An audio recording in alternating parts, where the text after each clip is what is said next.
So, welcome everybody to session 43 of Classic Metal Class.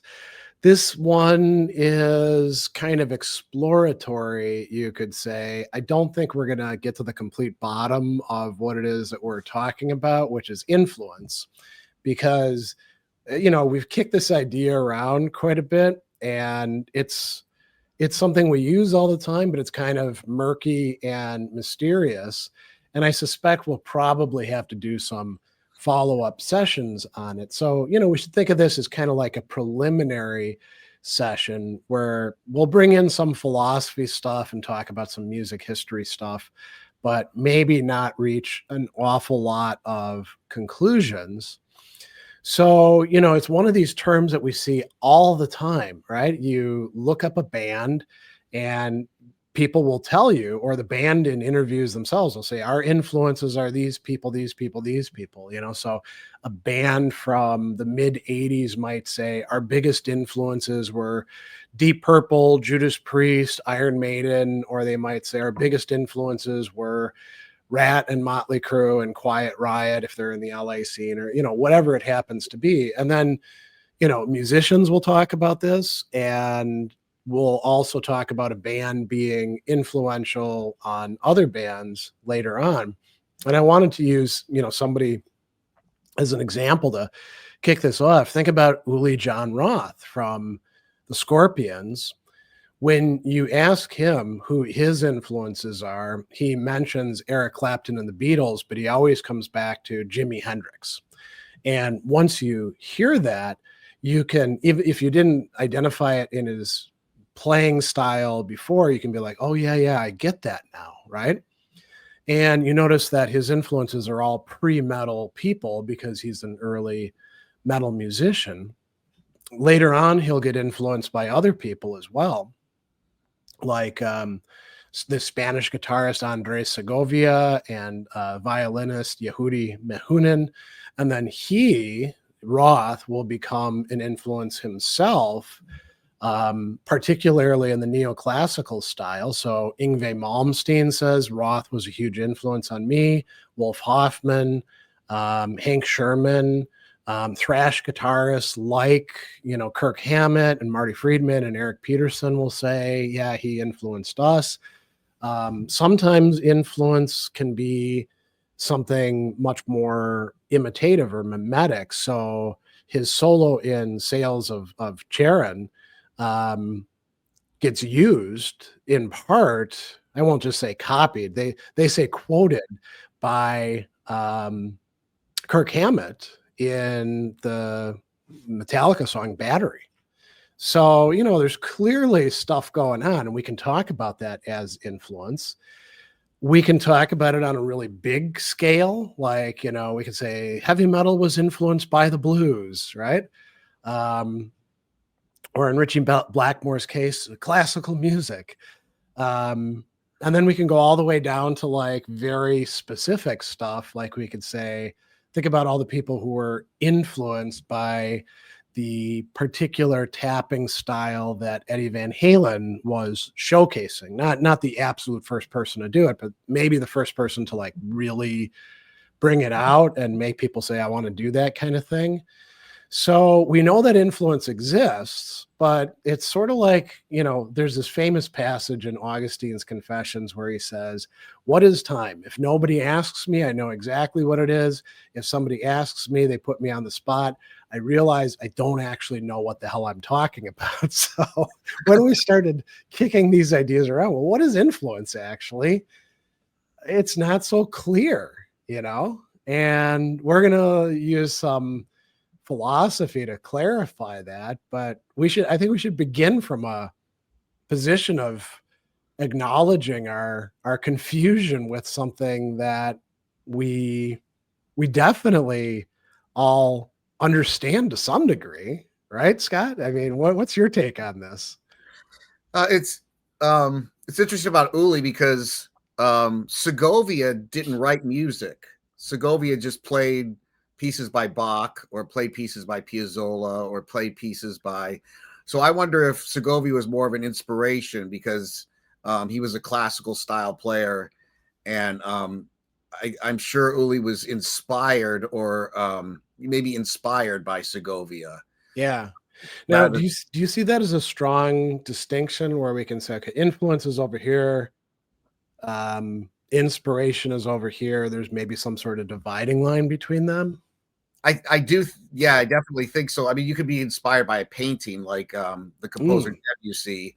You his famous piece "L'Amour" was right. was after a painting, where the music was inspired by a painting. But you could be inspired by, say, if you're a metal guitarist and you see a blues guitarist you really like, you don't necessarily want to take on that kind of playing, but you might be inspired by the performance of it. It might inspire the metal guitarist to digging into the metal more clear, rather than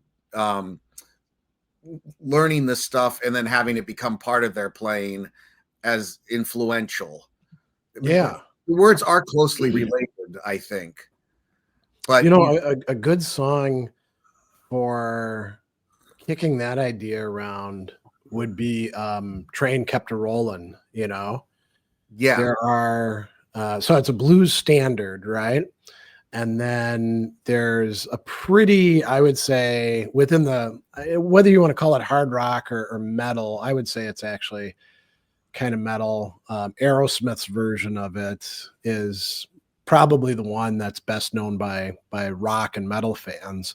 But Motorhead did a version of it too that's definitely harder and Yeah. more abrasive, you know, and is there's obviously some kind of inspiration going on there by these blues legends, both for Aerosmith and for Motorhead. But you know, is there influence going on there as well? Was Motorhead's version influenced at all by Aerosmith's version? Because I think there's like at least like a 10-year gap between them. Or even Aerosmith inspired by or influenced by the blues tune itself, Yeah. or the blues. Yeah, I think in that case it might be both inspired and Okay, so you view these as like they can interact together. yeah, because that's a really good example, is like the cover song. It's a cover song. It's a blues Oh, song right. Yeah, yeah. made heavier. So and then you could hear in the I guess what makes me say influence is Train Kept a Rollin' isn't completely out of the question. When you listen to all the Aerosmith albums, it's not like it doesn't fit. Yeah. Like that song definitely fits in Aerosmith. It's not like the song comes up on the album and you go, "What is this? What are they doing?" That makes me think immediately of a song that is definitely in the style of, but did not fit on the album, and that's Judas Priest, Johnny Be Good Oh my god! on Ram It Down. And you can understand, like old rockers, okay, it's understandable why they would view that as a important song, but it was just awful. I agree. Yeah, it's well, if we want to go even with the rock thing, when the Scorpions did "Can't Explain" Oh yeah, yeah. by the Who, you can see, they probably came from the Who, the Scorpions. I mean, they almost matched up. The Who was obviously before them, but that was one of those. It comes up on the album, and you go, what is this? What's going on with this? And I mean, it's interesting because people talk about these pre-metal bands and the influence that they had in the generation of metal. Scorpions definitely a metal band after Lonesome Crow. The Who definitely not a metal band, but a hard rock band. But Yeah. also part of that, whatever you want to call it, that witch's brew, that mix that heavy metal emerges from. And there's so many bands that are influenced by the Who in interesting ways. But yeah, imitating, we might actually distinguish. So we've got a couple I words, right? Inspiration on the one hand, influence maybe in the middle, imitation as something that's lesser and you don't quite pull off as a third one. Yeah, I mean that's definitely the big distinction is. I mean, I think the biggest ones is are you influenced by them or are you imitating them? Yeah. Or This wasn't something I was going to bring up actually, but it might be worth kicking around. I remember, and you probably remember this too, reading in the music magazines in the 1980s, certain bands were getting tagged as being clones was the word, yes, right? So Rat is an Aerosmith clone. I think because they did the song Walk the Dog on their right. first album. And you'd be like, well, how do you get that? I mean, okay, they're bluesy, and yeah, they do like to dress up. The Aerosmith guys and the Rat guys do that. But I don't see an awful lot of connection. But there were a lot of people who were putting them down, saying, they're just an Aerosmith clone. I can't remember whether it was Wasp or Motley Crue who got tagged as being a Kiss clone, you know? Oh my Uh, god. Yeah, and see, I you don't look at that and you're like, you're not really providing evidence for this. But the charge was you're just a pale imitation of this thing over here. right. I mean, we always come back to the band Kingdom Come, Oh yeah. where they had like, they had the songs that this is their Kashmir song, this is their Stairway to Heaven song, this is their rock and roll song, this is their Yeah, yeah. the songs on the album kind of matched up with the blueprint was of Led Zeppelin songs. I think, yeah, in that case, you could make a genuine argument they were a clone, right? Right. Or imitators. They were imitating. Yeah. Whereas you take the White Snake album, the 87 album, and it's clearly Still of the Night is a Led Zeppelin-esque song. But I would say it was definitely an influence by Yeah, Led. yeah. It wasn't like a copy, there's a difference on that. Oh, Ken says a lot of late 80s hair metal bands were accused of being Guns N' Roses copy more due to their lifestyles than the musical content. Yeah, if you shot up a lot and did a lot of blow and, Jack Daniels. yeah, broke stuff, I guess that could make sense. Actually, now that I think about it, and there really isn't much basis for this. I don't think they used the word clones, but there was some talk way back in the day of Tank being a Motorhead like ripoff, That's the word. three guys, the bassist being the singer, fast paced, I guess Algie Ward kind of showed him when he fired the Brabs brothers and then brought on Evans and Tucker to be the guitarists, right? And added some keyboards. Maybe that ended the rip-off clone, whatever you want to call it. Yeah. Yeah. But yeah, I think there is a distinction, where you have a band like Kingdom Come where there's blueprints. I would say there's blueprints of songs. Yeah. I mean, would we say at that point, really it's no longer a matter of inspiration. It really is your cookie cutter style trying to put one over on us by making us nostalgic for a band that isn't around anymore, Yeah, if you think about it, their image was more Motley Crue. They weren't dressing like Led Zeppelin. They didn't look like Led Zeppelin. Okay. So the music really stood on its own as this song is just like Kashmir. This song is just like, I remember my friend had the album and we were listening to it and I said, this is just like whatever, this is just like the Led Zeppelin song, what's the one, the bluesy one from Led Zeppelin 3. Why am I blanking on that? It's like forgetting my own name, but but the song had the same time feel. That's kind of the same chord changes, the same, Yeah. And the same Plant-esque voice. Yeah, I shot that tweet from earlier today by Dee Snider, who was pointing out that Geddy Lee at first, I think if I remember how it went, he was getting tagged as being kind of a Zeppelin imitator. Let me bring it back up.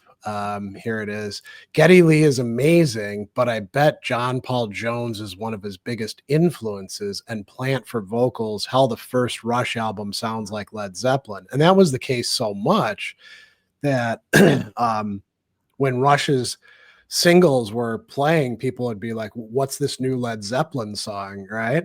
From the first album. I think after the first album, there's no question that it's something completely different. But yeah, I mean, Geddy Lee is a massive influence for bassists and songwriters, but was he influenced by John Paul Jones, who is also an incredible bassist and songwriter? Probably so, Probably to some degree. And I always thought the Led Zeppelin part of Rush was Alex Lifeson, because he was such a Jimmy Page fanatic. Yeah, when it comes to drumming, you can't say that Neil Peart was in any way imitating anybody, let alone John Bonham. You know who Neil Peart always said he wanted to be from the Who.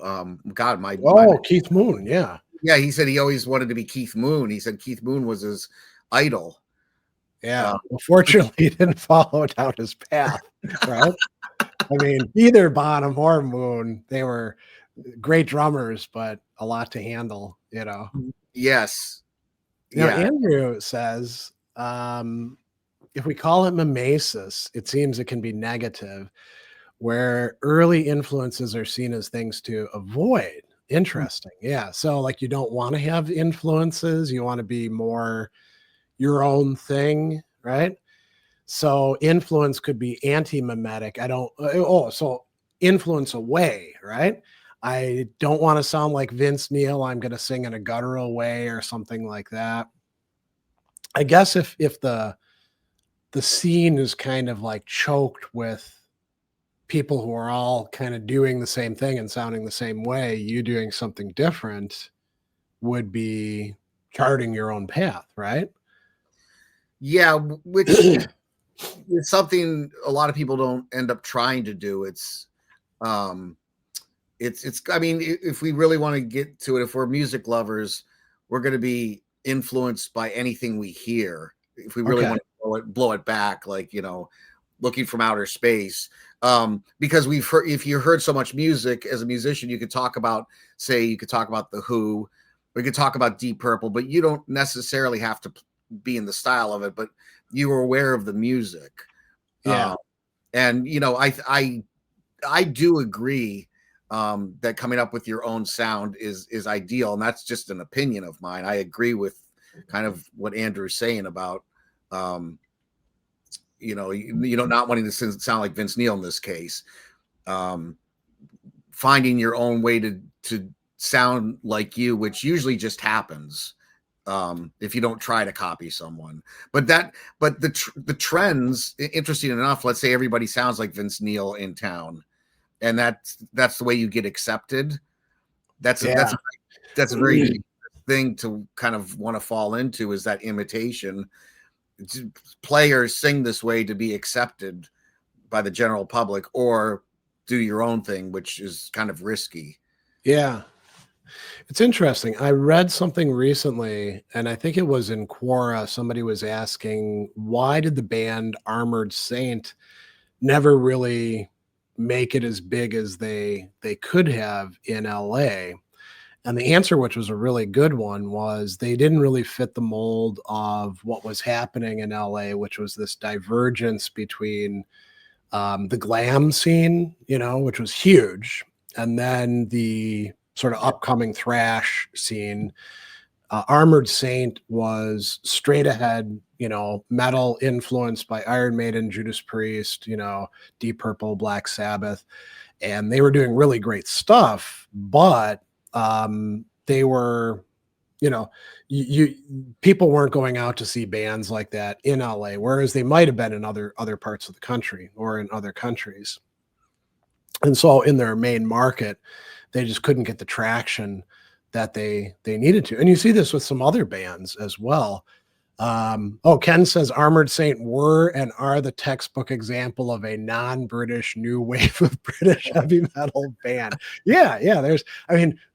Sword up in, I think it's either Sweden or Norway. You listen to them and you're like, wow, this is a new wave of British heavy metal, but it's not British, right? Another one that a lot of people thought was in the new wave of British heavy metal was Riot. But they were from New York City, I think, or New Jersey. So, no, going back though, Ken says, so this is an important factor. It was also the case the rock and metal press made a lot of accusations of copying or ripoff or clones with very little justification. Yeah. Manufacture drama to sell copies. Yeah, I think there was probably a good bit of that. And it might have also been fostered by if you like insinuated or just came straight out Kevin Dubrow style in saying, yeah, these guys are just imitators, right? Then you're trying to make yourself look good by making your rivals look worse. Right. And that's but I mean, going back to the Rat is copying, for a better word, Aerosmith. I don't think that for a second. Yeah. I mean, the music's different. The music's different in the, just they may have done the same cover song, but yeah, you listen to the tunes of Rat and they're not like Aerosmith at all. I mean, you can draw comparisons, but not enough to say that they're, yeah, the like this band is like this band accusations are often kind of fortuitous, aren't they? They're like picking up on very superficial resemblances rather than deep resemblances. Exactly. That's a good point. Yeah. Well, let's talk a little bit about when people say influence, what do they actually mean? And unfortunately, they mean a whole bunch of different things. So if we start with dictionaries, there's no dictionary definition that I was able to find of musical influence. Sometimes the dictionaries will say, well, here's musical and here's influence. Put them together and figure it out yourself. That's not very helpful. Right. So Collins has to affect what people do or what happens as a definition of influence as a verb. Merriam-Webster actually offers a couple: to affect or alter by indirect or intangible means, which that's not bad. That's not bad. To have an effect on the condition or development of, and then they have an obsolete one, which I kind of liked, an emanation of spiritual or moral force, which might actually be, it's when we're like talking about occult influences or stuff like that. Maybe there's something like that going on.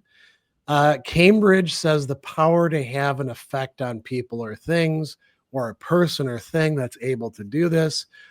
Britannica also has multiple ones: the power to change or affect someone or something, the power to cause changes without directly forcing them to happen, or a person or thing that affects someone or something in an important way. So, we don't get any consensus among the dictionary definitions, and we often don't with important terms. But, there's a couple common features. This idea of affecting something, right? Making something happen. Okay, that seems to be part of it.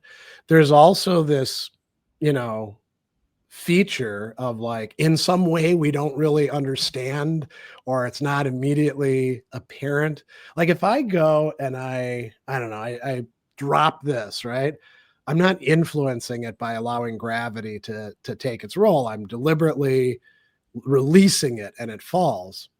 If I'm, I don't know, steering somebody into a certain way of musical phrasing, it could be that I do it very directly. I'm like, we're going to do an exercise. Here's what I want you to do.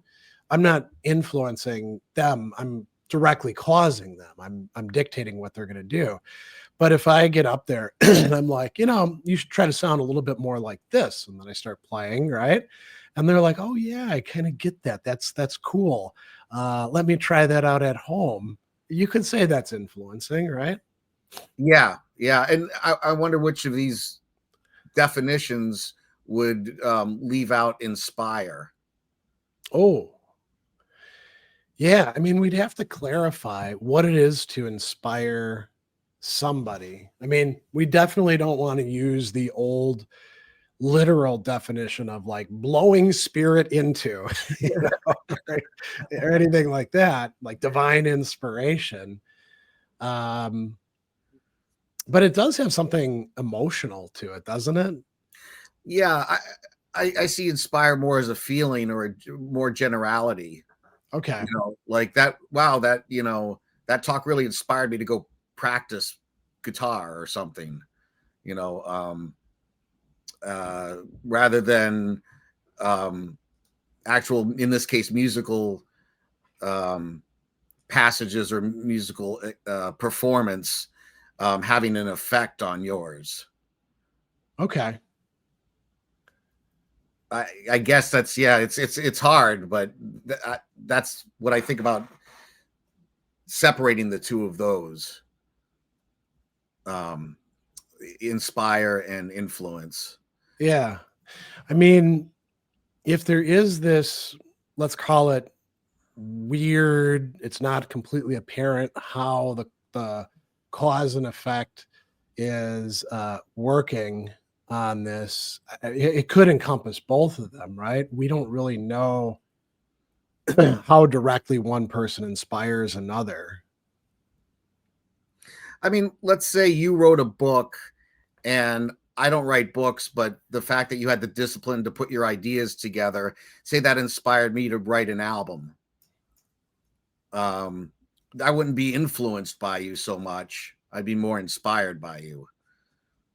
Okay. If you wrote a book and then I said, wow, that took a lot of work. That's inspiring. He really, went through all the drafts and all the business points of putting out a book. I'm going to do the same with an album. So there's no influence there. I would just say you've inspired me. Okay. Yeah. Yeah. Um, that's just how I would define it, or I would exemplify it, I guess. Yeah. Yeah. Okay. Yeah. Well, let's look at what some other people have to say. And again, this is not a, what would you call it? Like scientific study of the literature on this. I haven't found much in literature on it, but I did find some things online with people making generalizations about what influence is supposed to be. So in Prague Archive, okay, that's a place where you should expect some theorizing about stuff, right? Holy Moly says musical influence to me means the musical qualities of an album, like song structure, instrumentation, harmonic qualities, were, notice this term, emulated to some degree by other bands. The more other bands, the stronger the influence in a non accidental way. For example, they actually heard the album and the experience affected their own composition knowingly or not. So it wasn't just you happen to sound like something because I don't know, the stars aligned in the right way. There was actually some chain of cause and effect there. Mm-hmm. So I don't know, emulation, that adds another term in here. Does that ring true to you, Scott? uh, Emulation pushes it more towards imitation to me. Okay. I don't know. I don't know if I'm uh, emulate. Yeah, that's a tough one. I don't know what I would put in place of that. But what do Yeah. you think? The emulated. Do you think it pushes more towards copying? It kind of depends on how we're using the term, doesn't it? Because you you emulate things that you think are good.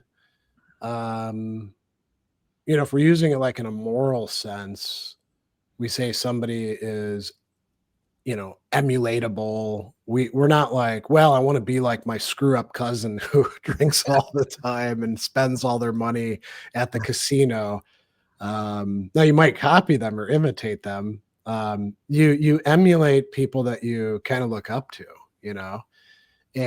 and Musicians do that. I mean, as you're coming up, you learn in part by playing other people's stuff because you're like, this is awesome. I want to learn how to play this particular song. So like when I was playing bass, you know, I the people whose stuff I wanted to learn the most was like Steve Harris's stuff in Iron Maiden or Cliff Burton's in the first three Metallica albums, Geddy Lee's stuff.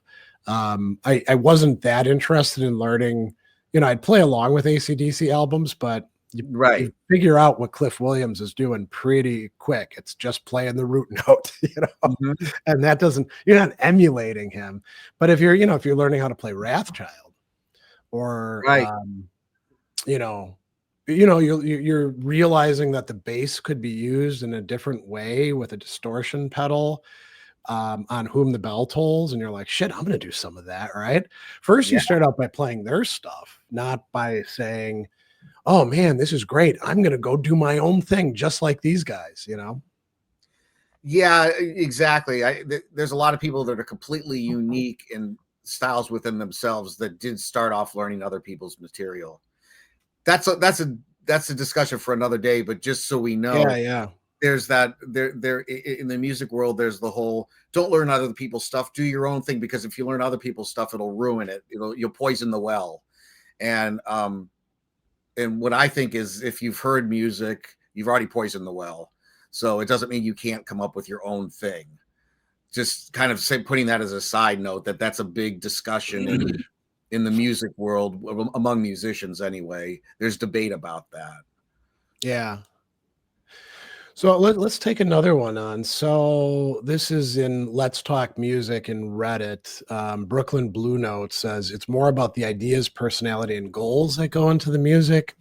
For example, I take sonic influence from the studio precision of Steely Dan. My stuff is definitely shaggier and doesn't sound like them, but I still aspire to have great sounding instruments that fit together in a precise and carefully considered way. Mm, Okay, so that's an interesting idea, right? It's not I'm gonna imitate Steely Dan. It's rather I like this thing about them. right, right. You notice something. You took things that you've noticed and really admire about the band, and you're going to apply that to your own music, which might not be the same sound. Yeah. Like, I really like Gordon Lightfoot as a songwriter. Hmm. And one of the things that I know about him is he was like a lot of songwriters, he was pressured, come down to where we're making the music, right? And he's like, nah, man, I'm staying up in Canada because that's where the stories are. Because his music is all storytelling, right? Right. And he's like, if I go down to LA, I'm going to make LA stories and I'm not going to make, Canada and Midwestern stories, and that's not going to work for me. So I can look at that and be like, well, I'm not going to do folksy kind of, whatever you want to call his stuff. Um, but I could take that attitude and is it being influenced by it if I take it seriously and I'm like, yeah, we should do that sort of thing. Don't just go where the money is or the Right. convenience is, right? Or is that being more inspired? I don't know. I think that's influential because we're talking about music. Okay. I was thinking that's definitely yeah, that would be more influential. You're Okay. taking the ideas and applying it to your music the way that they applied it to their music, even though the music could sound entirely different. Yeah. There was another guy in Let's Talk Music who I don't know if you're gonna like this or really dislike this, said influence often means tone, ideas, lyrical subject matter, musical themes, extrapolation, and that blanket word feel. Is feel too vague, too loosey goosey for this sort of thing? I mean, you're a musician. When somebody makes appeals to feel, Um, what do you think about that? I think about time feel. So like, Okay. um, well, if they're using it as a blanket word, I mean, I think the whole statement's a little lazy. Um, tone ideas a little, but feel, I could say, like, take the way you're playing doom metal, but you don't have the feel isn't right. You need to listen to some Black Sabbath records, you know. In that sense, it's not so much, it kind of sounds like an X Factor word, but it's actually, you would notice the difference. Like, I always, the thing with rock musicians with trying to play jazz is they can't swing, they can't do that feel. But the other way around, Yeah. like any of us would be able to tell if somebody wasn't bringing the rock because the Okay. feel's not right. We might not be able to express that, but we could tell by listening, going, yeah, that's a D, E, and G chord, power chord, but that doesn't rock. That's not, So I think that's what the word feel means to me, is that like the band Rush plays really on top of the beat. There feels like really on top of the beat. They're not like relaxed or behind the beat or anything. They're really pretty precise on top in the middle of the beat. So if you were going to play like Rush, you'd have that really top of the beat kind of sound. Yeah. If that makes sense. I hope I'm making myself clear. No, I think that makes a lot of sense. I mean, sometimes if we can translate the language of feel into things that are more precise, Right. it's helpful, right? But will there always be some residue where we simply can't completely reduce it to all these other factors? Probably so, Oh, Mark says something interesting. What if instead of Mood. feel said mood? Yeah, that's totally legitimate. Yes. So and maybe that's what this person that wrote it meant more, the mood of the music. I just think that the word feel needs more explanation. Even if we say it's mood, that might not be that much closer to what we're trying to get at. Yeah, I think the statement's kind of lazy. I don't know why.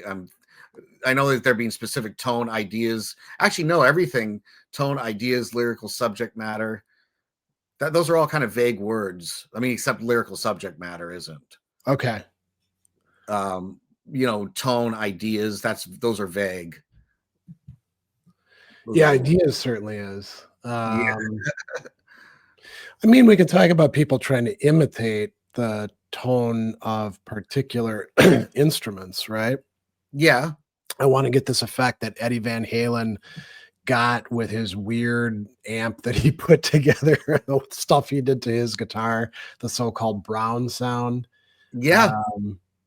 I want to capture what Lemmy was doing by taking out the low end on his bass and playing it kind of like a rhythm guitar, doing power chords on it.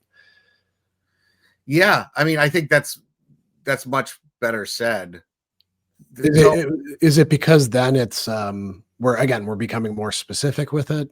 Yeah, because like the word feel, as pointed out, it could be time feel, it could be the mood of it, it could be, I guess the person could have, I mean, I don't know if they were trying to be more specific, but we can uh kind of put judgment on what they mean by these words and then explain them instead of them explaining it.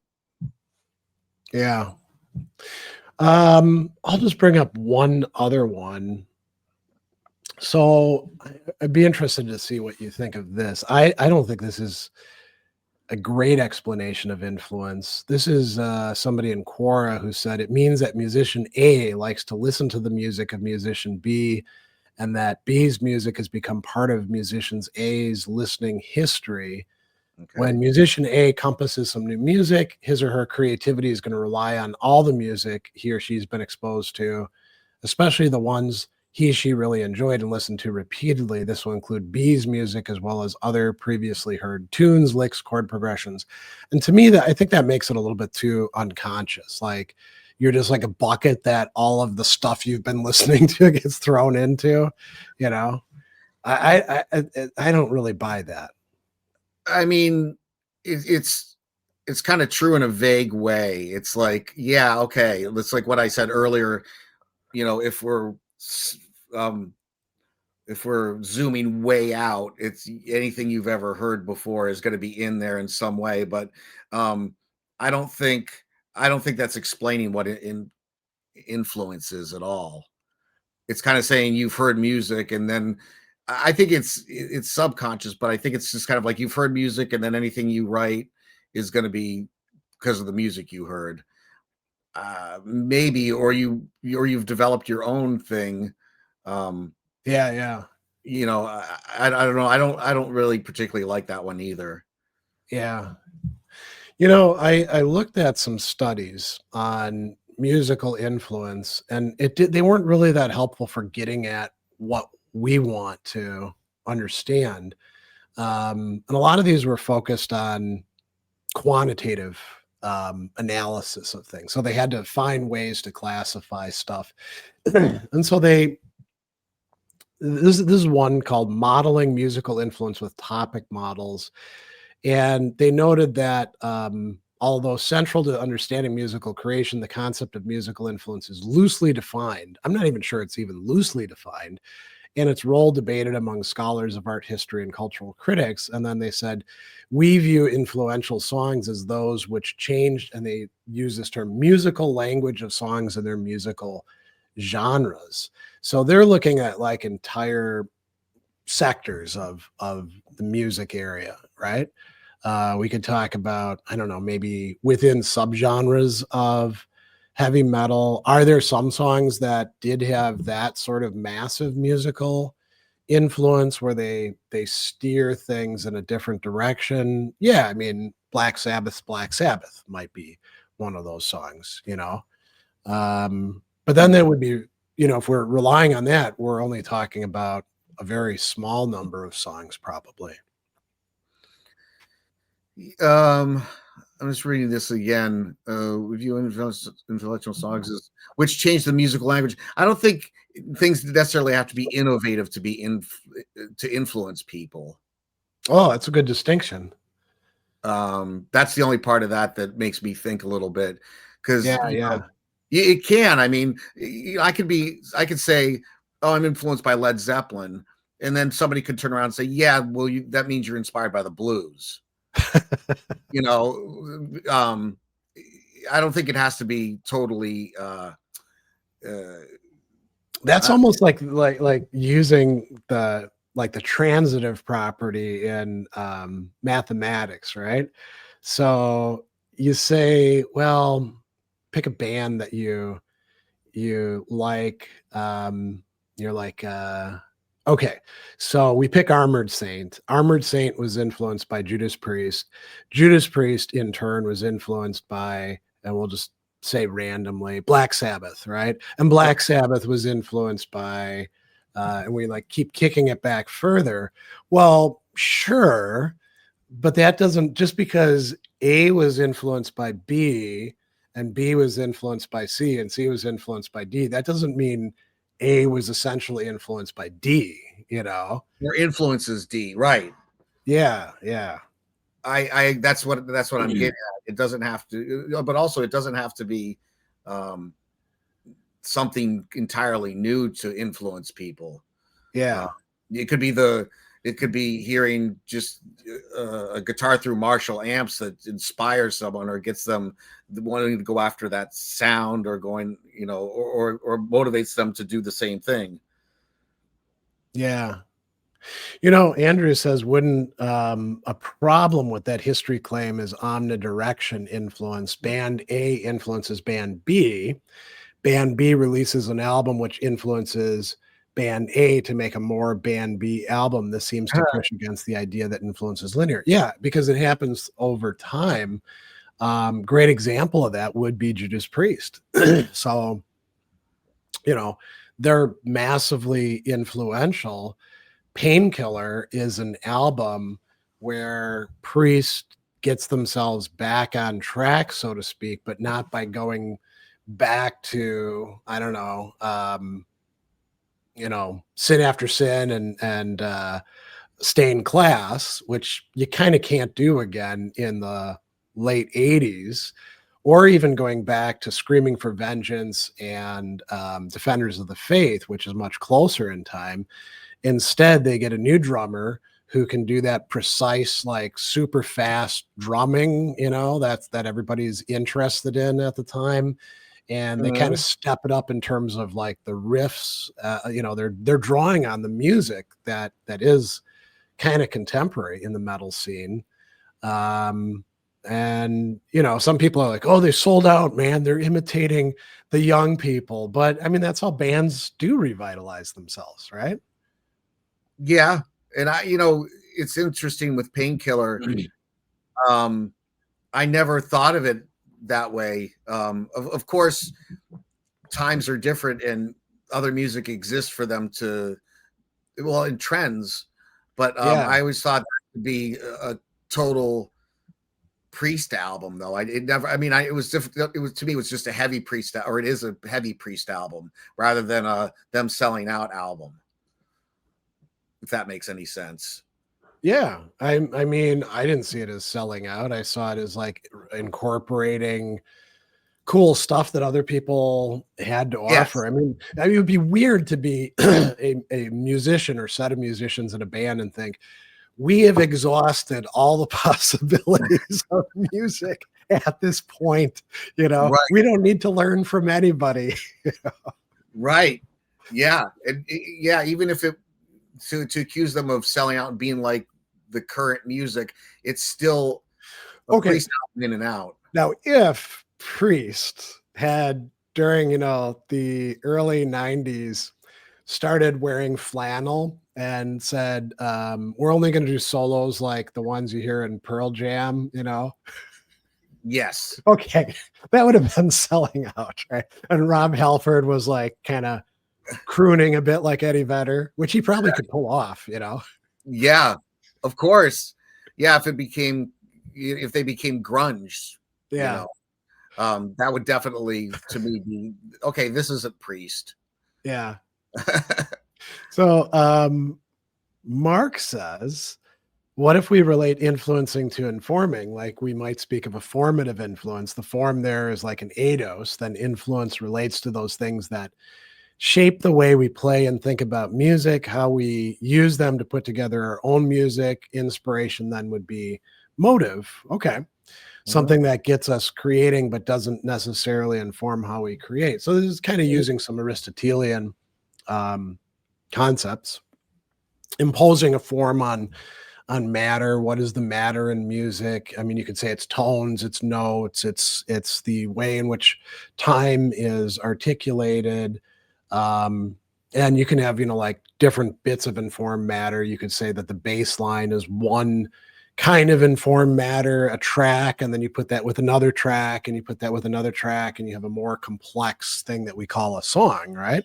Which can be performed by musicians on a stage, which people can focus in on one part or another. That can work. And then inspiration as motive, I guess you could say it would be like final causality, like saying, I want the song to sound like this, you know? Um, Well, the inspiration being motivation. yeah, You know, so it gets us. Yeah. So one would deal with the mechanics, and then the other would deal with the feeling inspired to go through with it. yeah, That's that I like that. Yeah. yeah. Ken says there are also examples of influential bands who consciously refuse to change their musical style to fit in with contemporary stylistic trends. Yeah, I mean, I think you could say that the dark years of heavy metal in the 90s when, you know, things that are adjacent to it like grunge supplant it and all this other stuff is coming on the scene, and it's tough to sell tickets. I mean, there were some metal bands that were uh doing decent sales. Think about Alice in Chains. They're a metal band, right? Yeah. Tool is a metal band, but it was pretty lean years for Iron Maiden and Rat and a lot of these other guys in that time.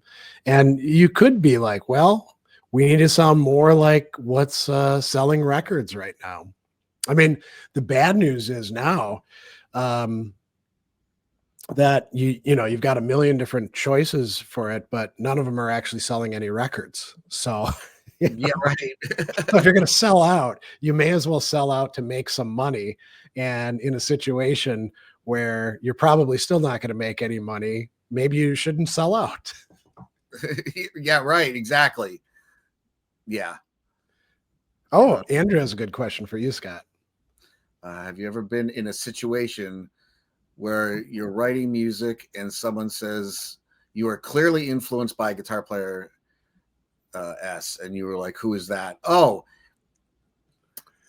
that has happened to me before on a gig, on gigs where they'll say, "Do you listen to a lot of so and so?" And I'll say, "I'm sorry, I don't know who that is." And I'm not sure that everybody gets it right, because sometimes they'll be like, "Oh, do you like Pink Floyd?" Yeah, I love Pink Floyd. I do. And oh, there's a lot of like Pink Floyd, and I wouldn't agree in my mind Yeah. with any, but the influence is probably there. I feel like it's people's nature to try to, when they talk to you, to try to link you to somebody they know, for their playing. Like, oh, you sound a lot like. I even get weird ones that I sound nothing like. Like, I've gotten, when I do my instrumental thing, I've gotten Joe Satriani, but I sound nothing like Joe Satriani. But I think the fact that I'm doing instrumental music, Yeah. sometimes might get somebody to think that. But I have had people where it's like, where people would say a name and I would say, I don't know who that is. Oh, you got to check them out. It sounds exactly like what you're doing. And That's funny, because if it sounds exactly like what you're doing, why the hell would you want to check them out? Right? well, that's Because you'd be like, I don't need to look in the mirror. I know. Yeah, I actually, I wasn't curious. You think I would be curious? I'm like, why aren't you curious? You want to see if they're actually what these people are hearing. If I listen to it and it doesn't sound anything like me, then I don't know what they're thinking. But I do get that from audience members, more so in performance than I do in writing. Okay. Definitely more so that way. That's a good question. Yeah. I sometimes I don't get it exactly. Nobody's like, "Hey, man, you should check out so and so philosopher because he's doing exactly the same thing as you are." Instead, it'll be like I'm presenting on somebody, and somebody will be like, "Hey, this sounds an awful lot like this other person over here. Have you ever read them?" And sometimes I'll be like, "Well, yeah, back in graduate school." And I don't think that I don't think that Aristotle is similar to Spinoza. I mean, they're both philosophers, but they have some very different takes. And it's nice that you read some Spinoza and you wanted to bring it into the talk, but really not, connected, right? And I guess, people want to feel like they're making a contribution or they're making a connection. So you don't want to like turn them off entirely. But it seems like a lot of these things are pretty superficial. A is like B in that they have this one quality, and then people ignore all the other differences between them. Or you must get, with the word philosopher as with that as your title, you must get just people asking you if you've listened to other talking heads, like in the media or whatever. Sometimes, yeah. Or they recommend them to me. Have Right. you ever watched this guy, Deepak Chopra? Yeah. He's got a lot to say. Or Jordan Peterson, or, what do you think about Slavoj Žižek? Because it's all like the people who have a lot of name recognition. And sometimes they're legitimate philosophers, like Zizek is, although he's like all over the map, and it's very tough to figure out what the hell he's talking about half the time. Um, And he probably doesn't even know himself at this point. But yeah, I guess people search for common reference points. So coming back to music, I mean, it is kind of funny. They'd be like, "Hey, have you heard of this band Pink Floyd? You sound an awful lot like them." And what they're actually saying is, you sound like David Gilmour, but Right. they probably don't know David Gilmour, right? They just know this band that they've heard on the radio, or when they went to their stoner friend's apartment and watched The Wall or something like that. That's right. Oh, here's another good one for you, Scott. When asked about his philosophical influences, Greg has called himself a Ciceronian eclectic. Would Huh. you consider yourself eclectic in your influence, or as following in a certain tradition of music? I think I know how you're going to answer that, but go right on ahead. um, I have a lot of influences and inspirations. Absolutely. People usually ask who they are, and God, it's kind of like I don't want to leave someone out. Um, Mm, you know, I've transcribed a lot of music, even like John Coltrane or Bill Evans, the pianist, or um, in high school, Randy Rhoads was somebody that I really did a lot of. In Iron Maiden, I learned all of Live After Death, and I played that every day when I got home from school. And although I do play metal sometimes as a hired gun, and that's because, well, I'm a metalhead, and even though I don't play that, but left my own devices, um, it's hard to say. Well, this stuff right here, I'm drawing on more X, Y, and Z. I don't know if it would be such an easy thing for me to answer, although I definitely have a lot of, Jimi Hendrix, but just bands too, like Maiden. Uh, yeah. but It's interesting because you think about like part of being an eclectic is not just like, well, I like some of this and I like some of this, and I'm going to actually like pay attention to and study these, but I'm not going to strictly identify I'm just a blues guy or I'm just right, an Aristotle guy or something like that. It's also having some sense of what a particular situation calls for. So I'm influenced, for example, by the existentialists to the same degree, I would say, as I'm influenced by Platonists and Aristotelians and Stoics. But when it comes to like an anger management discussion, I'm probably going to draw a lot more on those ancient philosophers than I am on the existentialists, because for the most part, they don't have much useful to say about it. I mean, Dostoevsky and Nietzsche do, but not too much else. But if I'm talking about human freedom and our capacity to determine ourselves, well, the existentialists and the Stoics might be more useful than Aristotle himself, although Aristotelians could be useful. And if you get into like a musical situation, you're being fed like the rudiments of a song. You're not going to be like, well, I'm an eclectic, so I got to bring jazz and blues and right. rock and metal and whatever else all to the table for this. You're going to be like, okay, so I hear what's happening here. And it won't even be like all, let's say it's a metal thing, right? They're playing something and they're like, you need to fit into this. Here's the bass line. Here's what the drums are doing. Here's what the lyrics are going to be about. Um, Now start playing some riffs and stuff like that. You're not going to be like, okay, so every single metal band that I've liked needs to come into this. You're going to be like, well, I think this calls for kind of a um, you know, kind of a Dokken groove here, right? So you're imitating George Lynch. You're bringing him out of the toolbox, so to speak, right? Or I don't know, pick whoever else it's going to be, right? It's that, or it's in there somehow. Like I just hear what fits, and the reason Yeah. I hear what fits is because I've listened to a lot of music that's similar to it. So it's not like, um, if you put me into some genre and they go, okay, now put a guitar part. God, I'm not really sure what to play here because I'm not familiar with what you're doing, or I could put something that I hear right now, but I don't know if it would be, if it depends if they want you to be you on the recording, or they want you to match up, Oh, like right. we're hiring you for a specific metal purpose. Yeah. Um, Andrew's got another question for you. Could think of a time, if any, when another band came along and did something similar to your musical style in any way and caught your attention, and hearing them made you rethink how you play or write. Do you feel more like being influenced, being challenged to improve, learning something new?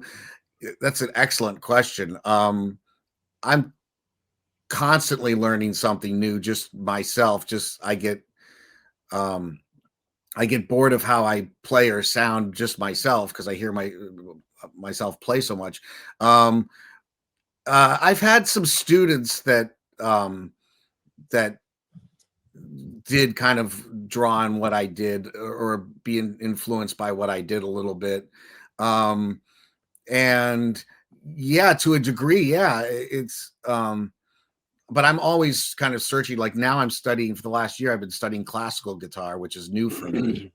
Um, and I'm always working on stuff and composing, and so I do that independent of having somebody um, be influenced by me. Um, but that's a good question. But yeah, I always like want to challenge myself and improve, for sure. Learning something new. If I don't do it, I kind of get a little depressed, actually, because I don't feel like I'm moving forward. Yeah. uh, I'm never really satisfied, and it's true. The more you learn, the more you know you don't know. It sounds like such a cliche, but the more the harder I work, the more far away it seems like I'm going to get to where I'm getting to. So I was, yeah. I was actually in a conversation, and I don't remember exactly where, about like studying, texts and thinkers and what you get out of your education. And I realized, I've been pretty fortunate in that I was able to do a bachelor's in philosophy, albeit with some professors who were pretty checked out and not very up on contemporary stuff. And then I got to go to grad school and do a master's and do a PhD. But even there, a good bit of what I was learning was not the stuff that we actually necessarily studied in my classes and were assigned as readings. It was like hearing that something was kind of cool and going and reading it. Like it might be somebody who we did study in our classes who referenced another philosopher, and you'd be like, okay, I got to go see who they are. Or it might not even be a philosopher, it might be somebody in literature or history or something like that. And then after graduate school, I could have, I'd read pretty widely for our examinations and stuff.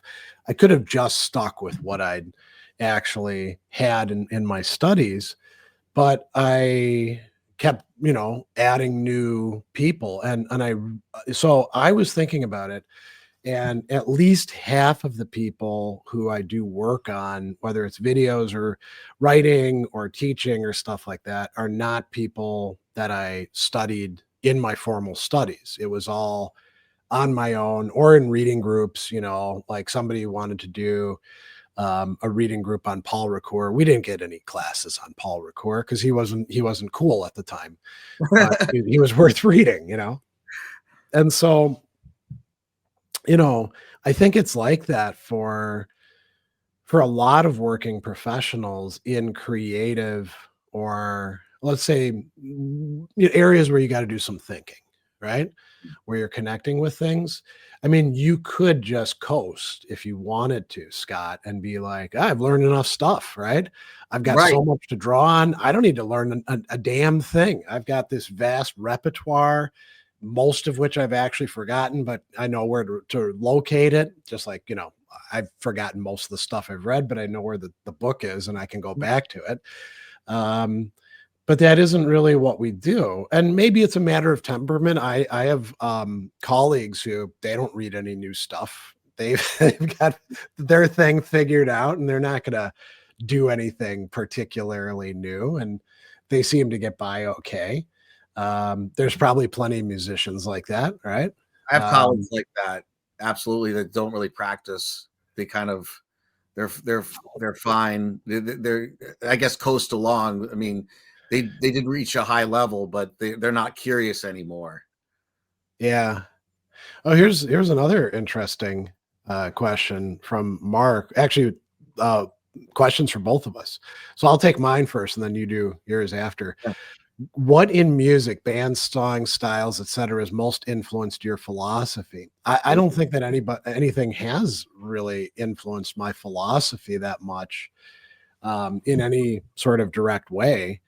It's just been something, music has been something that's been central in my life since I was a kid. My mom and dad both listened to music a lot. We had pretty musical family with a lot of people who had talent. I was fortunate in that when I went to school, there were music programs, which isn't the case in a lot of schools where they've been making cuts. And I had a lot of friends who tuned me into cool stuff, and we could listen to the radio and hear cool stuff too.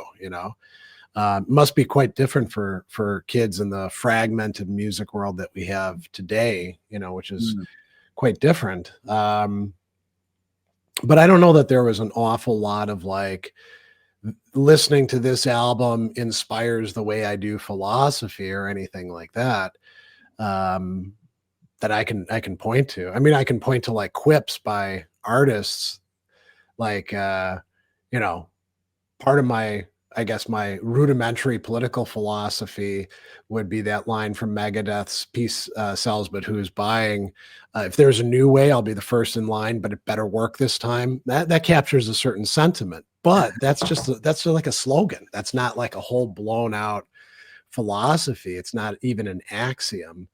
Um, so I don't know that there's any direct connections that I can point to. You know. So, Scott, you got a longer question there. What non-musical influence has most impacted your music? Mm. Example was writing my doctrine. I styled my writing on music I enjoyed. Oh, interesting. You shaped your chapters, shaped my chapters like I would a song. Thought about tempo, rise, fall, tone. Well, that's pretty direct. That's really cool. Yeah, yeah, Um, yeah, I mean, non-musical things may have inspired. I mean, to be honest, when I was studying philosophy with Greg, a lot of the stuff um, had a big impact on my teaching as far as organizing thoughts and thinking in a different way and being more deliberate with my um, definitions. And that actually helped me kind of through. I would ask myself questions like, well, what is my style? What is this person's style? Or what, like we're talking about today, what is influence? yeah, I would say just kind of the general thinking about things. Absolutely, my teaching, which I teach music. I teach at Berkeley, so I teach the students to organize their thinking and be much more clear in and that's what it did for me. I can communicate much more clear these ideas, and that's part of the fun of the metal class too. Is we put that into practice. yeah, yeah. I think, and I'm not knocking people who are able to incorporate stuff from music into something else. I think for me, it's just been not quite so direct, and probably because, well, actually, I'll take that back.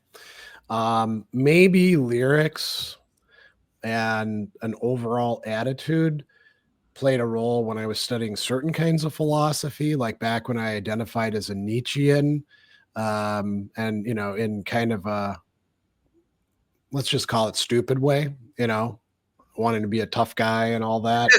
There were certain things in metal that appealed to me for that reason, you know?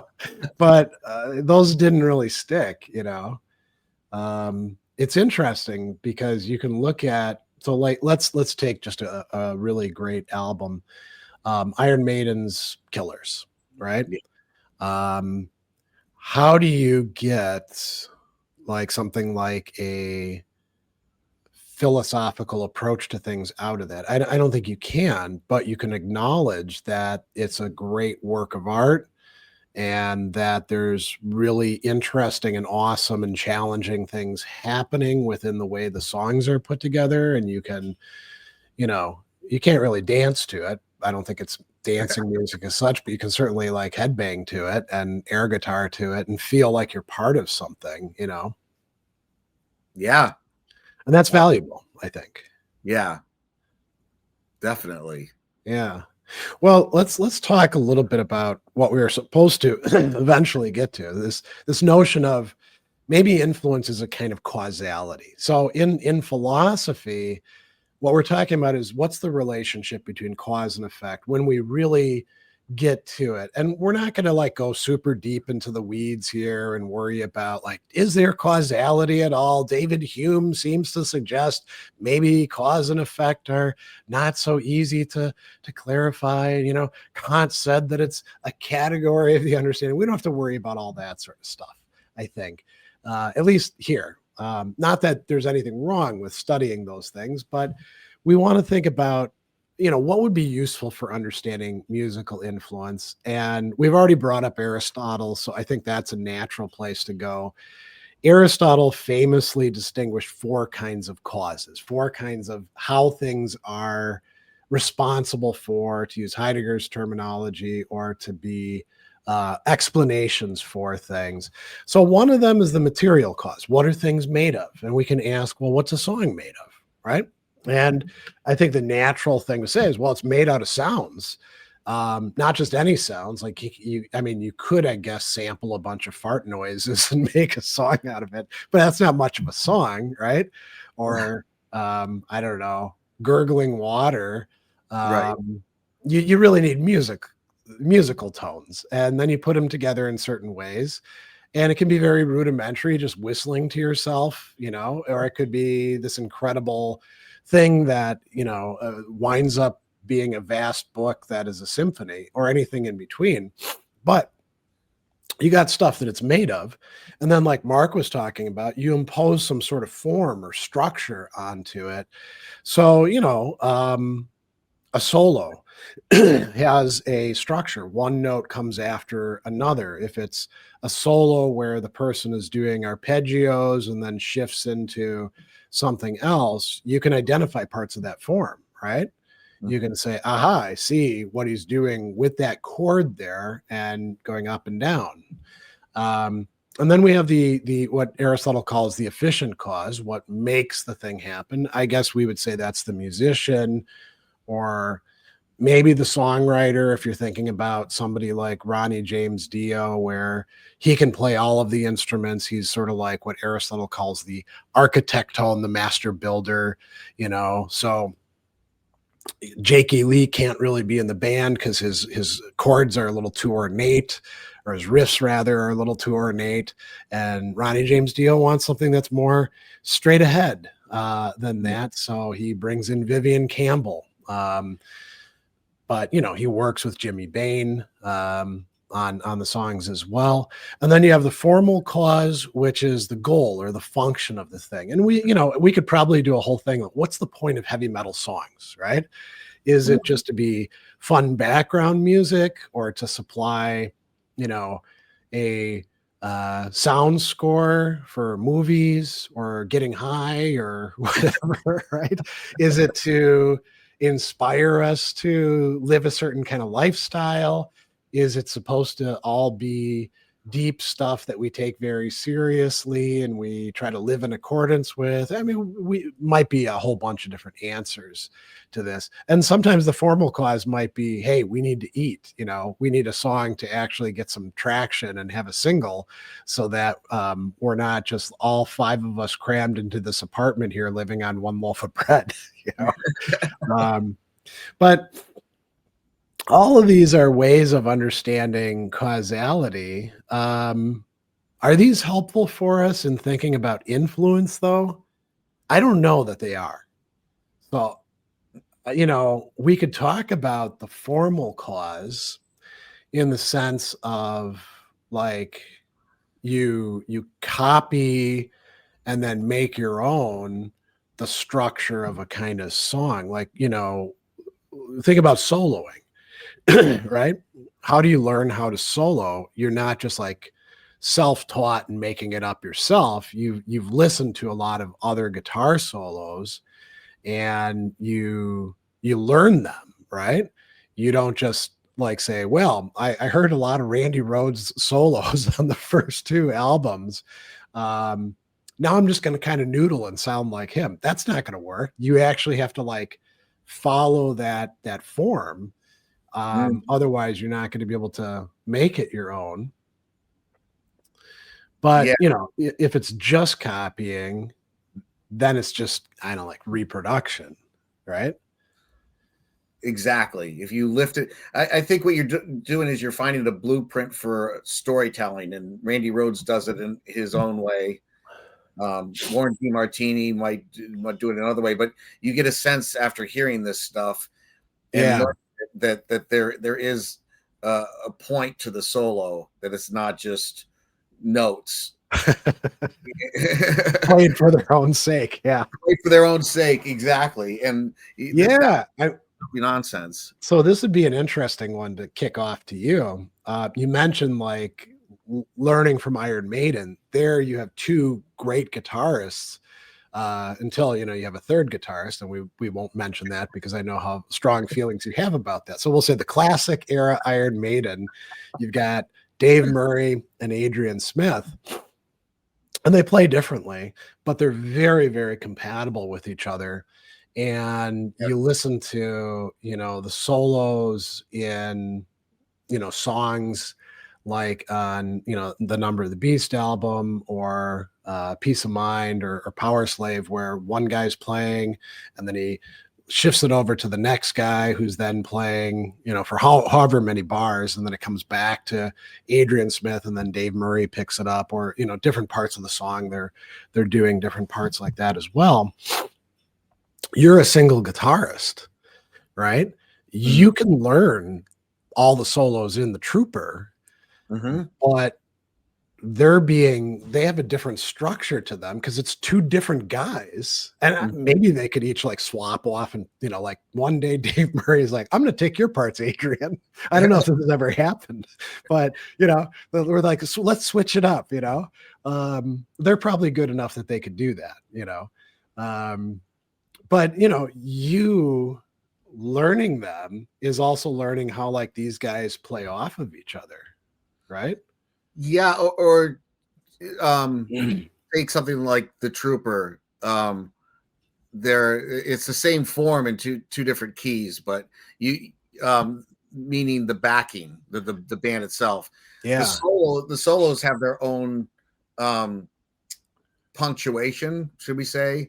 Yeah, maybe a comma, then a follow-up idea, then like something that would be a final idea, a period at the end of the sentence before you start another idea. I guess that's what I mean when I say structure. okay. And I was always more of an Adrian Smith kind of person because his solos were much more singable. They seemed to, but like I would learn both solos, and you're getting two perspectives on sometimes the same song, because like you said, one solo would happen, and then while the band's playing the same thing, they kick it off to the other guitar player where they do over it. So they are different enough. You're getting two different perspectives. I think that's one of the there's many cool things about Maiden, but the fact that the guitarists are really good, but they're very different to the point where, you're really getting a different perspective. Priest, the guitarists sound more alike. It's not a put down. Don't tell KK that. I don't think they sound, they're not clones of each other, but they're like, who's soloing in Maiden by one note. And I think that's a good example. Iron Maiden, I'm getting two different approaches, and then maybe I come up with a third or my own. Yeah. If I were to just improvise on that. So Mark says, would the efficient cause not be the knowledge of music, the techne possessed by the musician? I raise this because I want to ask about the musicians, and or would to ask about the musicians' influence not be asking where they got this knowledge, though how they bring this knowledge to bear on their playing would be a different matter, I think. Yeah, I mean, so you can have multiple efficient causes, right? The musician is ultimately the one, even though they have a techne, a skill, which is needed in order to shape the notes into a structure that is identifiable as something worth listening to. They're the ones who actually make the decision about how to use that techne. So Mm. you could say that sometimes, Aristotelians talk about like a chain of causes. And it's interesting. So if we're going to say, we've been talking about musicians, right? This musician is influenced by this musician, or this band is influenced by this band. Could we say that there's bodies of knowledge that are influenced by other bodies of knowledge? Like the way that um, musicians are being taught how to play, and what constitutes good music. Could that be influenced by some previous thing? And sure, I mean, you have music teachers out there. They're not just making it up, right? Scott, when your students come to class, you're not just like, well, I've come up with some new ideas about music. Nobody's ever thought of these, right? I mean, you could get conceptual, but the conceptual stuff's probably not new. At first it's the mechanics, it's the chords, the notes, the scales, and then how to organize these things. Yeah. And then, but the leap is always, I always say everybody's self-taught, because whether you learn it from YouTube or you learn it from friends or you learn it from albums, you're learning something that you've got to put together yourself. You've really ultimately got to put it together yourself, and you could be influenced by the albums, or the albums and a teacher, or albums teacher and YouTube, or a friend or whatever. But Yeah. yeah, I think that's the thing about it. I think we are all self-taught, but there's influence, I guess, to come back to bring it to influence. That I would say that. Yeah, I mean, I don't think you can do without influence in any real way. There's always going to be some Right. people having an effect on you, you know? Yeah, I get wary when people say, I don't listen to other stuff. I just do my thing. Well, of course you've heard other music. Like you heard it growing up, you heard it somewhere. And like, unless you were in a bubble. And I do actually remember somebody, and I don't remember who it was, and it was a couple of years back, who said that they didn't want to study other philosophers because it might like affect their thought, and they wanted to have something that would be uniquely their own that then they could offer to the world. And my response to it was, I think this was in an AMA, well, then whatever you have to offer is probably going to suck, if it's not just like, a reinventing of a wheel of something that somebody else has developed more fully. Because a lot of the ways in which we figure stuff out is by seeing what other people had to say about it, and then, incorporating the parts that we think are good and filtering out the parts that we think are wrong. yeah, I always ask how would studying philosophers ruin your ability to be unique?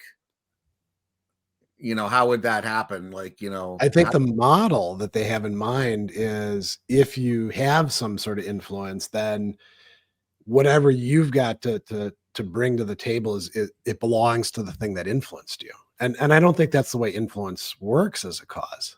yeah, I mean, you're gonna run into a lot of, it's been done. Somebody already Right.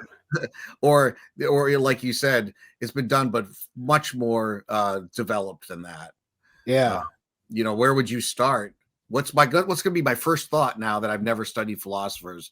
What's going to be my first thought, and how am I going to invent the first thing? I don't think it gets in the way at all. I think it's really helpful to study music or the philosophers. Yeah. Well, and even to play like, so think about Smoke on the Water, right? Okay, if you come up with Smoke on the Water independently, and I'm just thinking about the bare riff of it, Right. because nobody's going to come up with the whole song with all the solos and stuff like that independently. Um, okay, that's cool. And then somebody would be like, that's what we call Smoke on the Water, that's Richie Blackmore's riff. You're just Right. doing the same thing as him. Probably not as doesn't sound as good. Right. Um, but it's not that that's bad to do. I mean, everybody should learn to play Smoke on the Water at some point because it's an important classic song, and you learn something in playing it. You learn something about like what goes into making a great riff. And it's not just like playing it on the guitar. I mean, I've played it on the banjo and on the bass. Right.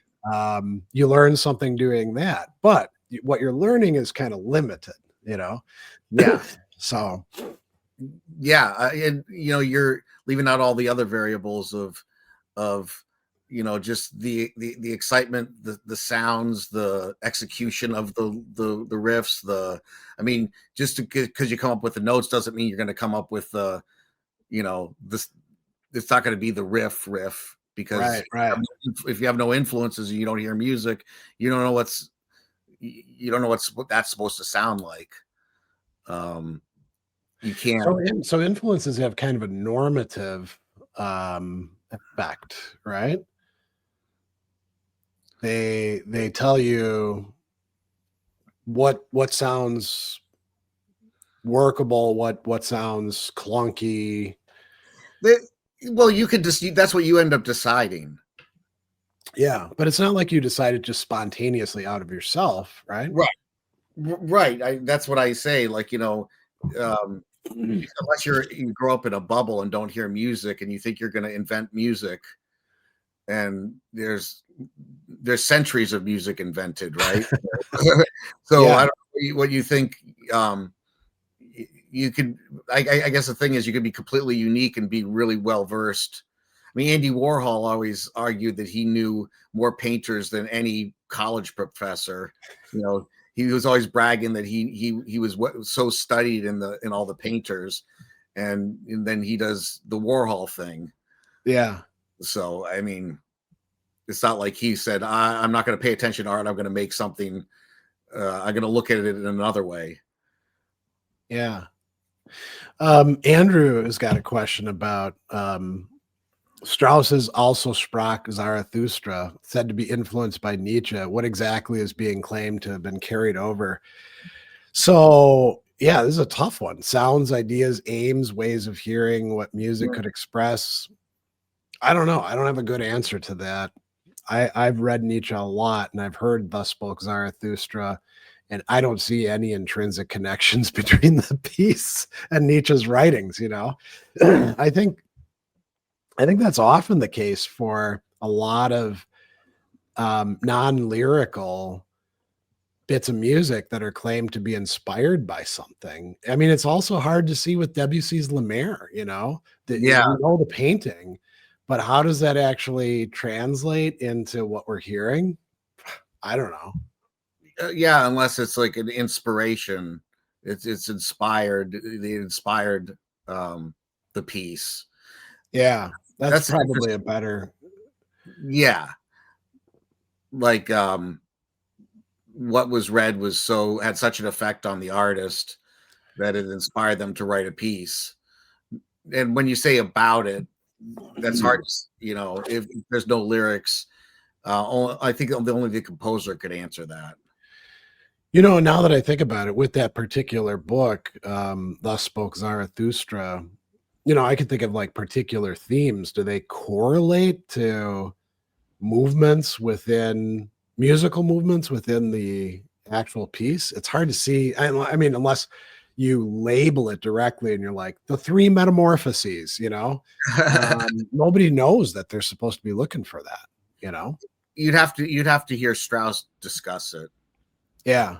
I think, Another interesting example of this is you can take the same riff and you can do different songs out of it. Think about Dave Mustaine's Mechanics, the sort of original format of what became Metallica's The Four Horsemen, when they then, switched it up a little bit and changed the lyrics, right? Two different songs, same riff structure, and bass structure to the songs. One is about this apocalyptic event happening, and others, if I remember right, about a guy who's a hitman, Yeah. So, but the musical structure. Let's take a couple other examples.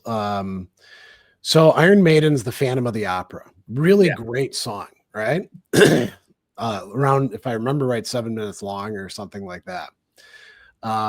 If you took out the lyrics, is there anything about that song that would say, oh yeah, this is about the Phantom of the Opera to you?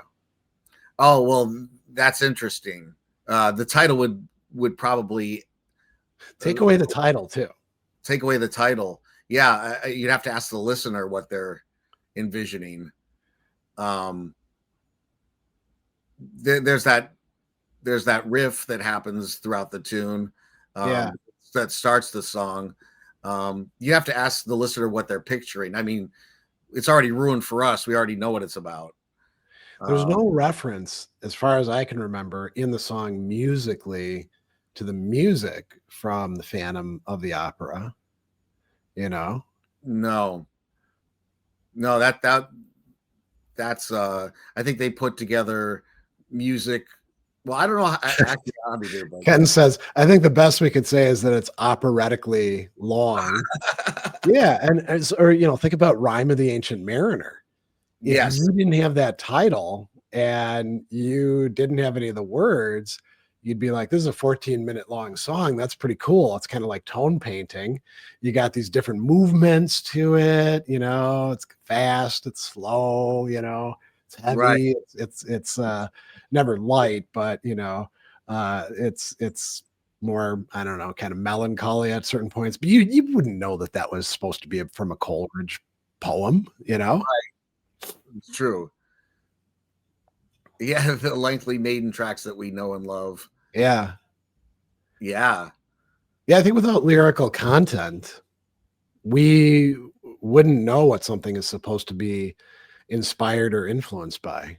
And that's if you took the title away too. What's that? If you took the title away as well. Yeah. Because the title could give you some inclination of what to kind of envision in it, which will be a unique experience for any listener. But still, if you called it Phantom of the Opera and then took the words out, at least you would have some. I'm thinking of like instrumental music. Yeah. Where there's no words, but there's a title, and there's no real specific answer to what it is, but the title kind of gives you a feeling of what it is. Or if you have something visual you can tie it to. So think about ballet music, right? Yes. You can have people in costumes doing stuff, right? And maybe you don't even have to supply like a description of it in the handout to people. They might be able to figure out what the hell's going on. Right. And how to interpret the music. But if you don't have that, that's a good point. That's like the Iron Maiden thing, right? You got these 5 guys up on stage, one with a bass, 2 with guitars, one with his microphone, and the other guy hammering away on the drums, and it's the Rime of the Ancient Mariner.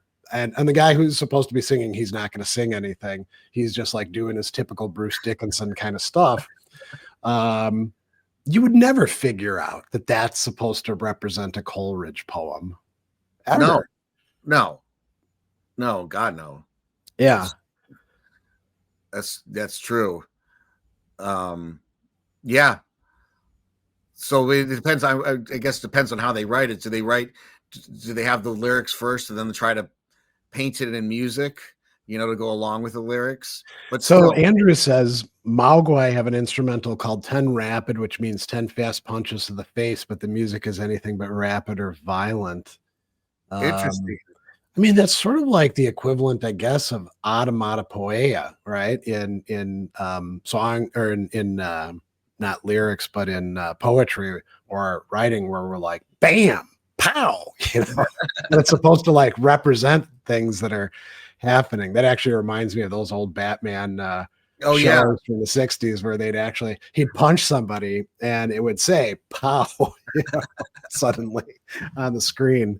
Um, yeah, yeah. So I don't think that this understanding of cause and effect is going to be particularly illuminative for influence. Um, I don't know that like, talk that later people have of like, causes being necessary or sufficient or contributory is really helpful for influence either. There is this notion of cause as something like probability, where something is a cause in a certain way when it raises the probability of something, but you got to be able to show the connections between it. And so, like, let's take an example. You listened to Randy Rhoads because everybody was talking about what a great guitarist he was, especially after he died. He became kind of legendary. mm, And so, you're influenced by him in that you take classical guitar more seriously as something that you should pay attention to. I guess that could be being influenced in a certain way, right? yeah. That if you're talking about the classical guitar part, that might be a little more inspired. I mean, the one thing he really did was D, the Mhm. thing for his mom. Yeah.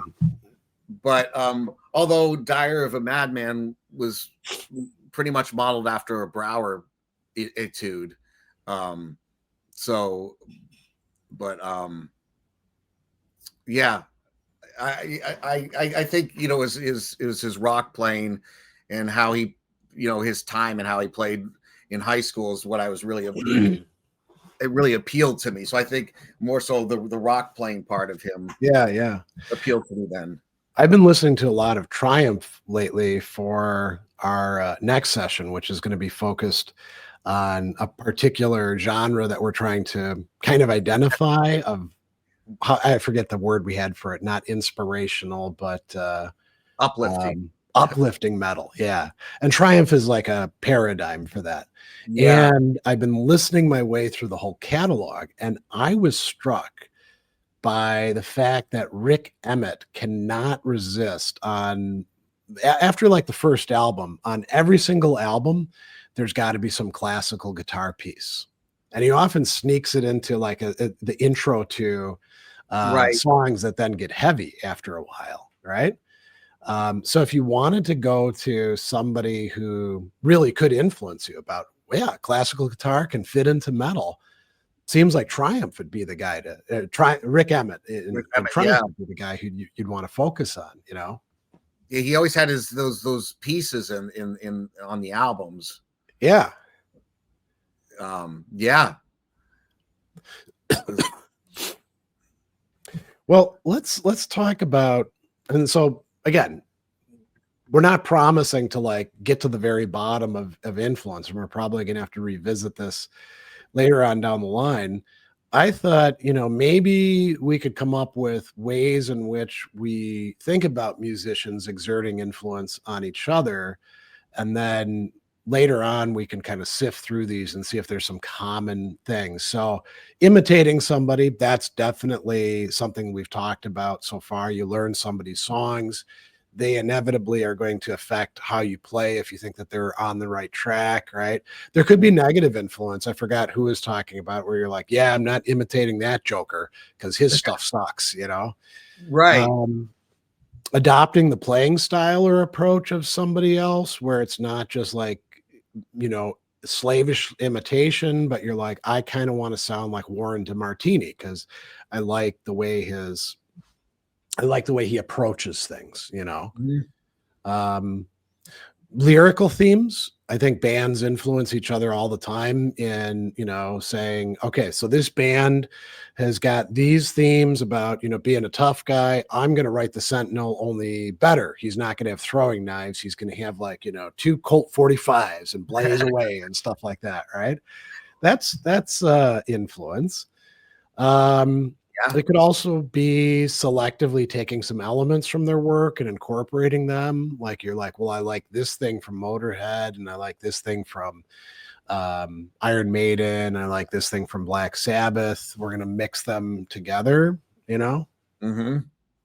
I don't know how successful that is if you're doing it that discreetly. Um, I also think taking somebody as an exemplar or model, that's influence. You know, if you looked up to somebody as like, this is how you actually put a band together and make it work, right? And this is how you write lyrics. Thinking about, say, Steve Harris or Ronnie James Dio or Lemmy, for that matter, right? They're people who could have influenced in a lot of ways by people saying, "Yeah, I want to do what that guy's doing," you know. Yeah.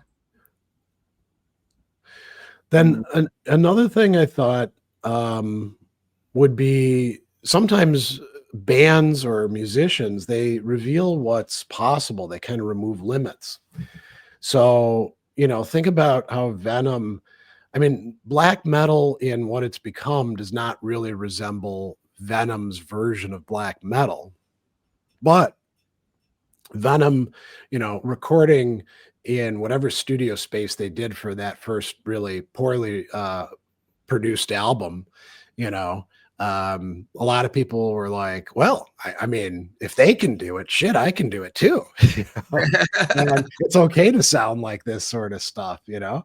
That in a way, that's not just inspiring, that's influencing. That's saying you can do this sort of thing, and people are telling you that you can't, but they're wrong about that, you know. I think that Right. could be a form of influence. What do you think? Yeah. Yeah. I mean, I see that as also inspiring. Okay. It's if you have self-doubt on something and then you have a, I mean, Oh, you know, and then somebody puts out something that's not, you know, pristine, shiny like production or whatever. It's not. yeah. I called the 2 a.m. They had enough money in their budget for the 2 a.m. to 6 a.m.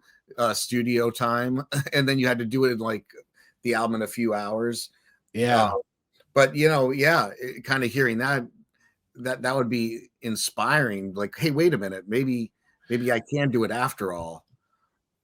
You know, actually that's interesting because we have all of this like legendary stories that people pass around in like the productivity and self-help and you know business fields, and it's always like, well, so and so is was able to do this, so you should be inspired and be able to do that too, you know.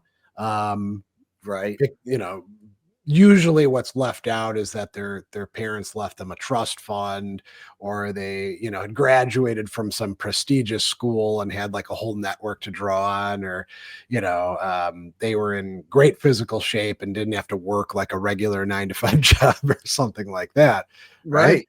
right, So we don't want to take all these stories as seriously as they do. And then there's like the issue of, well, we're not living in that time, so like yes, Lemmy could, you know, live essentially like a vagabond dirtbag, and you know, make it on what he did. But try doing that today and breaking into the music scene. It's not going to work for you the way that it did for him. You know, no, you're not going to roadie for Jimi Hendrix or any you know the equivalent of that today.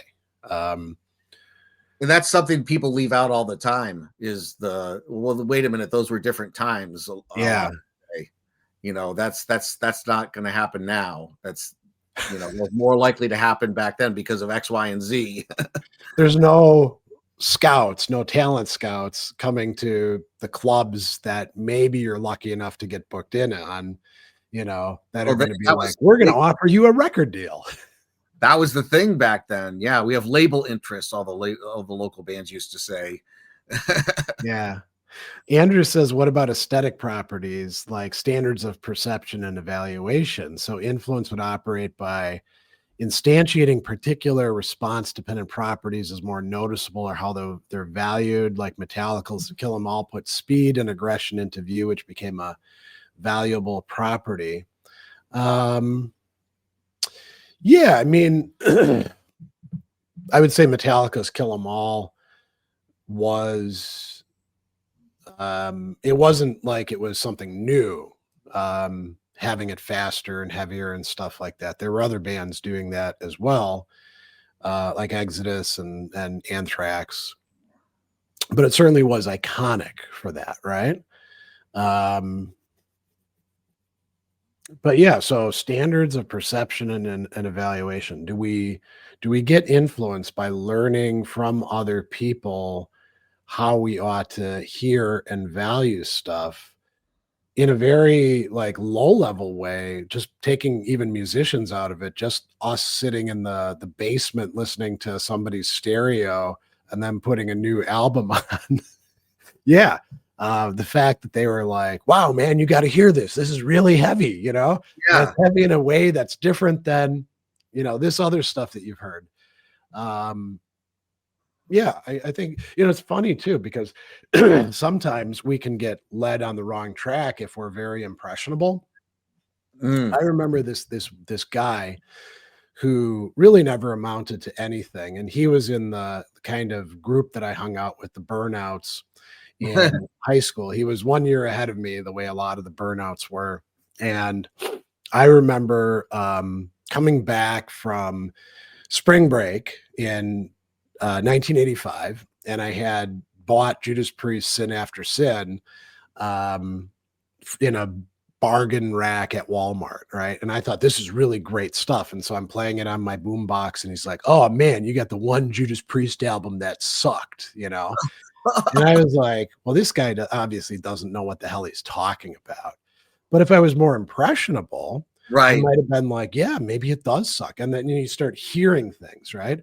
I also bought AC/DC's Flick of the Switch in a bargain rack at Target. That was an album that didn't sell well. It's a great album. I Yeah. I actually think it's better than For Those About to Rock. I think it's as good as Back in Black. It's like AC/DC returning to formula. It's got really great songs like Bedlam and Belgium on it, but it was a flop, right? I remember. So Yeah. that same guy was like, "Oh, man," because I had the tape of that, and he was like, "Oh, AC/DC really crapped the bed on that one." And again, I was like, "Man, it's good that I'm not impressed by this guy because his music, judgments, I don't know where they're coming from, but they're kinda crap themselves?" Now, That's a if good point. I think there were other people who probably did influence me quite a bit, um, who, steered me into listening to this band or that band. Sometimes maybe bands that really weren't that great at the time, but we thought they were, you know? Yeah. So, I would be kinda curious, Scott, if you had any, um, experiences like that as well with people exerting influence on you about what your musical tastes ought to be. Oh, yeah. I mean, I remember loving Somewhere in Time when it came out, Oh, yeah. and That was divisive. yeah, that was I remember just listening to it a lot, and people saying, "Oh no, you have to listen to Peace of Mind, or you have to listen to Live After Death. That's that's just garbage." You um, but I was a big fan of the album at the time, and one of my friends always joked that like I would like sometimes the less popular albums, the quote sellout albums, um, and he called them Cerulli albums after a while, and Wow. like he's just joking around, but had I been more impressionable, maybe I would have said, well, maybe I'm not hearing something. Maybe I'm wrong. I want to listen to the cool stuff. Yeah. Uh, Definitely. I'm trying to think if there's any other albums that people. I mean, people definitely got me into. Like, I didn't get into Queensryche until college, Okay. uh, and one of my friends was playing The Warning, I think, and he's like, "You got to get into these guys. I just Reich out, man. I Reich out, and I got into them, but like, it was a friend introducing me to them, and then him telling how he got introduced to them, and I think, yeah, I was, and I still love the Queensryche stuff. That definitely held up to me. But Yeah. I actually had a younger friend, also in the burnout crowd, who invited me over to his place, and then sent me on my way back home with his copy of the album by Anthrax, "Spreading the Disease." And he's like, "Oh man, you got to hear this. This is amazing." So he put it on, and I was like, "Yeah, this is really good," And he's like, "You got to take this home and like put it on a tape for yourself." And I was like, "You're gonna trust me with an album?" And I was like riding home on my bike on the highway, Um, so he was pretty trusting guy.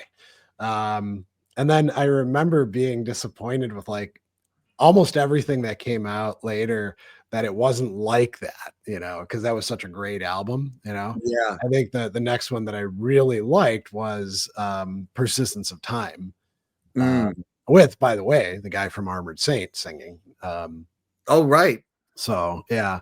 Um, Not quite sure where I was going with that, but let's come back because we're almost at the top of the hour. So we got a lot of different, like maybe moving parts for what influence could be, and I want to suggest. So I'm curious to hear what other people have to say about this. That okay, maybe influence is causality, but it's not causality in the straightforward philosophical ways that we're used to, because there's a lot of contingency in how it works, because it has to do with human beings and how they draw upon or affect each other, but they do so in complicated ways, which involve habits and repetition and choices that they make, but it also works through our larger culture. So, we could listen to Live After Death because there's a music industry that allowed this British band to have tapes that we could get over here in America, right? Mm. Um, so we could be influenced by it to the degree that we are, in various ways, some musical and maybe some other ways as well. Um, but it's not going to be a sort of simple mode of causality. So maybe what we have to do is break it down into different, subclasses of influence. Like maybe we do need to look at how lyrics influence other lyrics. And we can say there's an analogy between that and how solos influence other solos. But taking somebody as a model is a different kind of influence. Hmm. So that's my, I wouldn't even call it a proposal because I don't have it really well worked out. The more that I think about influence, the murkier it seems to me. Right. It's the exact. I agree. So what I don't know. Do you have any more thoughts on that, Scott, or any of the rest of you have any things that you want to kick around with that? Um, I still say, I still think there's a distinction between the three: the imitation, influence, and inspiration.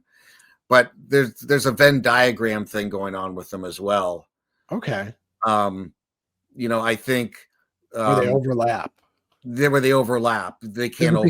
Does it become more discernible as influence then if you have several different circles overlapping? Interesting. Well, that's why early on with the list, I said, well, which one of these is inspiration, or are these not inspiration? One of the first lists we looked at today. Um, but as far as, yeah, influences, there were some okay definitions. Um, Yeah. it's not necessarily causality. Um, it's I don't know. It's hard to put it into words because I have to think of what makes it different than the other two. I mean, Yeah. imitation, obviously, you can separate it from imitation, I think.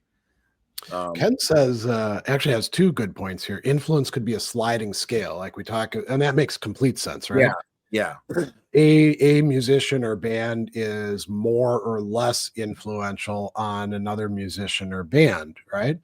So Chrome Molly, which started out originally as a Van Halen tribute band and then got into the new wave of British heavy metal kind of late, so they didn't really catch the wave so well.